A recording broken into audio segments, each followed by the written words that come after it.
मेरा पति ही मेरा इज्जत लुटवा रहा है। जिसमें से तुम निकली हो उसी में गोली मारेंगे। हमको अपहरण भी करवाएगा। मेरा नंबर बांटते हैं लोग और फ़ोन करवा करा के कोई लड़का से कितना में लेगी कितना में देगी। सीओ साहब से शिकायत नहीं कर पाए क्योंकि हम जाने वाले थे तब तक मेरा मामा कोई लोग अपहरण करवा लिए। मेरा हस्बैंड भी मेरा दुश्मन है, मेरा चचेरा मामा भी दुश्मन है, मेरी मौसी लोग भी दुश्मन है। हाथ जोड़ता नहीं कि दोस्तों के या चाहे दुश्मनों के हमारे भाई के लौटा दे। हाँ बेटा, हमारे भाई के इंसाफ दिलाई। हम बहुत दुखी बने, वो भाई बिना हम जिंदा ना रहो। मेरे नसीब में यही लिखा है खुद को मजबूत, क्योंकि मेरे साथ मेरी माँ है, मेरी एक बूढ़ी अपाई नानी। कोई कहीं भी जाती हूँ तो लोग फायदा उठाने में पहले लोग जाते। हम अपना इज्जत बचाए पापी दुनिया में। मेरे शादी के उग से मेरा नाना मर गया, मेरे शादी के उग से मेरा बाप मर गया, मेरी आजी मर गई, मेरे बाबा मर गए। आपके पास जाएंगे तो कुछ इंसाफ मिलेगा, क्योंकि आप एक औरत है, औरत के दर्द समझ सकती है। मौसी हम ना देख ले रही कि जोन मौसी अपना भाई के भी गला काट दे। और ऐसे दरिंदा खुले आम घूमते हैं।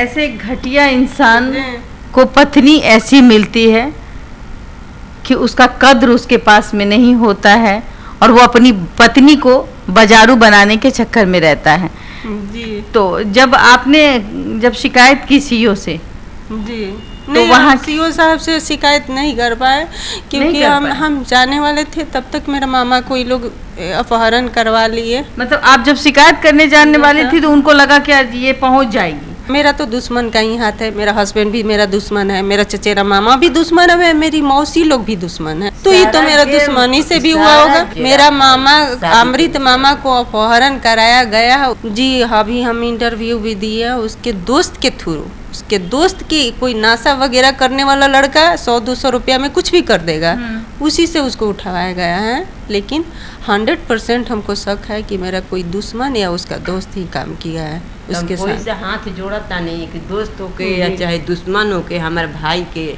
लौटा दे। लोग हम बेटा और भाई समझ के वो लोग से हाथ जोड़िए, इंसाफ आपको मिलेगा। हाँ बेटा, हमारे भाई के इंसाफ दिलाई। हम बहुत दुखी बने, वो भाई बिना हम जिंदा ना रहो। दीदी 11-12 साल हो गया मेरे शादी के। मैं दर भटकी, मैं भूखे रह के लड़की अपना पेट पाली हूँ। मैं इससे बोलती थी मेरा जो 7,000 रुपया बंद कर दिया गया।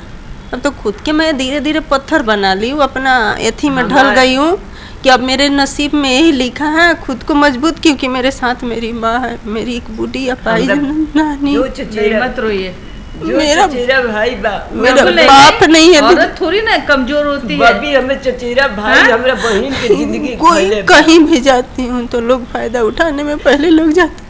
हम अपना इज्जत बचाए पापी दुनिया में कि हम कहीं भी हेल्प नहीं। अगर किसी से हेल्प मांगो तो उसके बदले कुछ। एक फौजी की हम भी है ना दीदी, एक फौजी हमको समाज में इज्जत मिलना चाहिए, लेकिन मेरा पति ही मेरा इज्जत लुटवा रहा है, मेरा अपना फैमिली इज्जत लुटवा रहा है। मेरा चाचा चाची, मेरा मामा, सब लोग। मेरे चचेरा मामा मुझ पे गोली चलाए। कैसे चलाए? जिसमें से तुम निकली हो उसी में गोली मारेंगे। यानी अपनी सिस्टर को गाली दिया कि जिसमें से तुम निकली हो, पैदा हुई, उसी में तुम्हारा गोली मारेंगे। हम पे गोली चलाया गया। मर ले रहे हैं। नहीं बिल्कुल नहीं रोना है। क्यों रोइएगा? रोना नहीं है। कितनी तकलीफ। हमको अपहरण भी करवाया। हम इंटर के एग्जाम दे के निकल रहे थे। महिला थाना में मेरा चचेरा मामा, मौसा उसा सब लोग घेर लिए थे। महिला थाना की एक सिपाही हमको देख रही थी तो उनको लगा कि कोई लड़का इसको छेड़ रहा है। बुलाइए लड़की इधर आओ, उसको भी ये लड़का इधर आओ। उसको मारी उरी, बोली कि क्या कर रहे हो? तो वो बोल रहा है मेरी बहन है। हम बोले कि मेरा कोई नहीं है, मेरा भाई नहीं है, हम सिंगल हैं। पहचानने से इनकार कर दिए ताकि वो ले जाकर हमको मार के फेंकता। तो आज भी हम यही कह रहे हैं कि आज जो मेरे मामा दी, हम बहुत बीमार रहते हैं, हम बोलने में हाँप जाते हैं। नहीं हम बहुत क्यों रोग अंदर से दी। हम जानते हैं कि दुनिया बहुत खराब है। देखिए मेरे शादी हुआ, ऐसा हुआ मेरा नाना के प्रॉपर्टी गया। मेरे शादी के उग से मेरा नाना मर गया, मेरे शादी के उग से मेरा बाप मर गया, मेरी आजी मर गई, मेरे बाबा मर गए, मेरी मामा एक सहारा था, उसको भी लोग छीन।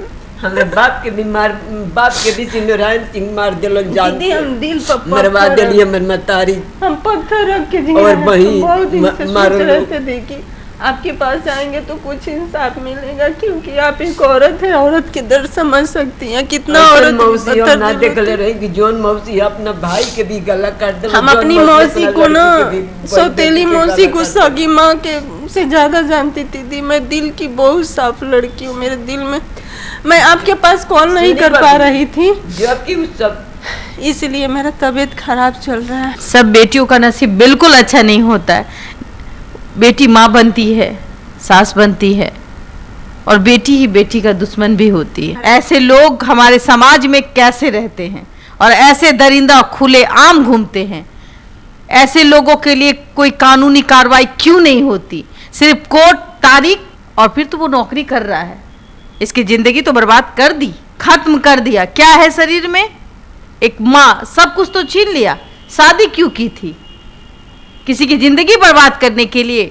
जब लोग कहीं जाती है तब उसका शोषण करते हैं। शर्म आनी चाहिए। ऐसे समाज में हम हैं जो ऐसी दशा हम देख पा रहे हैं, और आप तक लाने का काम हम करते हैं। शर्म आनी चाहिए हमें कि बेटियों को मरते हुए देखते हैं, बेटियों का सहारा नहीं बनते हैं। मेरा रिलेटिव वाले बिगड़ के नसीब का दोष है। पूरा दुनिया में मेरा जितना खानदान के लड़की है, सब में मेरा ही नसीब खराब था, बाकी सबका नसीब अच्छा है। नसीब का कोई दोष नहीं है। नसीब अगर इंसान ही गलत है, तो मेरा नसीब, अगर लड़की खुद से शादी करे तो लोग बोलता है कि कैरेक्टर लेस थी, भाग के अगर कुछ गलत होता है लड़का निकल जाता है। अगर फैमिली शादी करता है तो लोग बोलता है कि बेटी के नसीबे खराब था।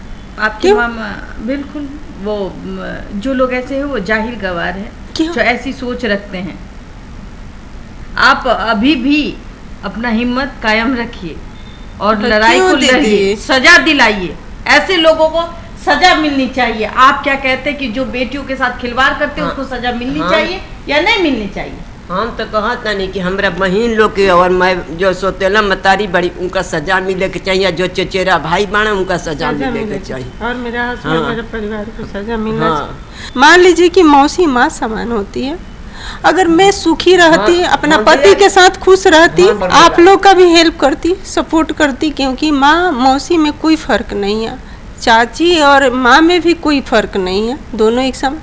लेकिन क्यों मेरा खुशी से सब लोग जलने लगा? क्यों मेरा गंवार लड़का से शादी कराया गया? हमको एक जिंदा लाश बना के छोड़ दिया गया। दीदी हम जी रहे हैं तो क्या, मेरा सांस चल रहा है। मैं धीरे धीरे खुद को ऐसा रंग में डाल रही हूँ कि मैं एक जख्म नहीं निकल पा रही हूँ। दूसरा मेरा मेंटेनेंस जैसे हुआ ना, मेरे मामा को किडनैप कर लिया गया। हम सोचे कि जाने दो, मेंटेनेंस लेके अपना जिएंगे खाएंगे। थाने में केस किया है? हाँ, मामा के लिए केस किया, लेकिन कोई कार्रवाई नहीं हो रहा है। कितने दिन हो गए आपके मामा को किडनैप किए हुए? 3 अगस्त को किडनैप हुआ, तो जोड़ लीजिए सितंबर है। अच्छा, बहुत भोला भाली सीधा लड़का। आरा प्रशासन से मैं अनुरोध करती हूँ कि अगर इसका मामला कहीं न कहीं प्रशासन सुरक्षा प्रदान करती है, और आरा के प्रशासन से एसपी महोदय से मेरा निवेदन है कि इसके मामा को, जिसकी उम्र 15 साल है, इसके मामा को तत्काल, वो कहाँ है, किस अवस्था में है, आप थाना प्रभारी को एक बार जरूर अवगत करवाएं, ताकि इसका जो मामला है वो समाप्त हो पाए, और वो जिसने इसके मामा का किडनैप किया है वो हमारे समाज के सामने आए। क्या करते हैं लोग, मेरा नंबर बांटते हैं लोग, और फोन करवा करा के कोई लड़का से कितना में लेगी, कितना में देगी, मतलब आपका नंबर भी बांट देता है, और ये मतलब कॉल गर्ल वाला काम करवाता है। ये मेरा भसुर करते हैं, मेरा हाँ कितना लोगी कितना दोगी, ताकि मैं कैसे सुसाइड कर ले, वो लोग के पीछा छूट जाए। जो भी मैं लड़ाई लड़ रही हूँ वो मैं मेंटली टॉर्चर हमको करते हैं लोग। अच्छा, कि हाँ बहन लोग हमको कि भाई हमारे भाई तो किसों में करके अपना सुसाइड कर लूँ। क्यों सुसाइड करना है? हिम्मत हार जाती हूँ कभी कभी। हमको लगता है कि मैं तो कभी कभी दी, हमको लगता है आप ये बात सोचना भी मत कि मुझे सुसाइड करना है। आपको जितना तकलीफ मिलना था वो मिल चुका है। अब आप लड़िए, अपनी पहचान बनाइए। लोगों के बीच टूटे हुए लोग ही रिश्ते जोड़ते हैं, तो वो जोड़ने का काम कीजिए। बताइए दी, इतना गलत शैतान के पास रह के भी क्या फायदा है? ये इंसान कभी सुधरने वाला है? आप ऐसे लोगों को सजा दिलाइए। ऐसे नालायक पति को सजा का पात्र है वो, और सजा ही दिलाइए। कोशिश की कि मतलब मौका दी उसको, लेकिन फिर भी उसका वही कहेला रवैया। लोग जो श्री नारायण मामा कहन उहे करम। श्री नारायण सारा हम लड़की हमार लेकिन उनकर अपना ले कहता है कि मैं तुम में कोई कमी नहीं है, तुम में कोई दोष नहीं है, सब तुम्हारी माँ की। हाँ बचा दे। कोई माँ चाहेगी कि अपनी बेटी का जिंदगी उजारे, इकलौती बेटी है। जब लड़की कहता है ना बचा देले बानी। कि इसकी माँ हमको चूहा मारने का दावा दी। डाइन का भी कहावत है, दामाद प्यारा होता है। हाँ, चूहा मारने वाला दावा दी, चूहा मारने वाला दावा दी, तो तुम जिंदा कैसे हो गए? कौन सा डॉक्टर के पास जाके इलाज कराया? तुमको डॉक्टर के पास लेके कौन गया? मेडिकल पेपर है, तुम डॉक्टर के पास गए तब ना जिंदा हो। इतना गलत इल्जाम लगाता है वो लड़का। कोई बात नहीं। लेकिन देखिए अभी मैं बस यही कहूँगी कि इस लड़की को इंसाफ मिलना चाहिए और इसके पति की नौकरी, आपको क्या लगता है ऐसे लोग समाज में नौकरी करने लायक हैं? इनको नौकरी से बर्खास्त करना चाहिए। श्री नारायण सिंह मामा है, वो भी बिहार पुलिस में। ऐसा इंसान का नौकरी करने का क्या हक है जो अपनी भांजी का ही लाइफ बर्बाद कर दिया? माना जाता है कि भगना भगनी ब्राह्मण होता है, उसका मतलब पैर छुआ जाता है। वो चारों तरफ से जितना सब कुछ का जड़ है, मेरा मामा अपहरण, मेरा प्रॉपर्टी का, सबका खिलाड़ी श्री नारायण सिंह है। इसको भी जॉब करने का कोई अधिकार नहीं है। बिहार पुलिस का है, ये क्या बिहार के रक्षा करेगा? बिहार के रक्षा क्या करेगा ये? और मेरा हस्बैंड आर्मी में है, तो पैसा के लिए दोनों इंसान बहुत गिर चुका है आगे लालच में आके, तो दोनों का जॉब करने का हक नहीं है। बस मैं इतना ही कहूँगी कि ये जांच का विषय है और जांच होनी चाहिए। और अगर बेटी को इस तरीके से प्रताड़ित किया जाता है तो हमारा समाज कहाँ जा रहा है? आप क्या सोचते हैं? ज़रूर बताइएगा। देखने के लिए धन्यवाद देशवा न्यूज़ पे।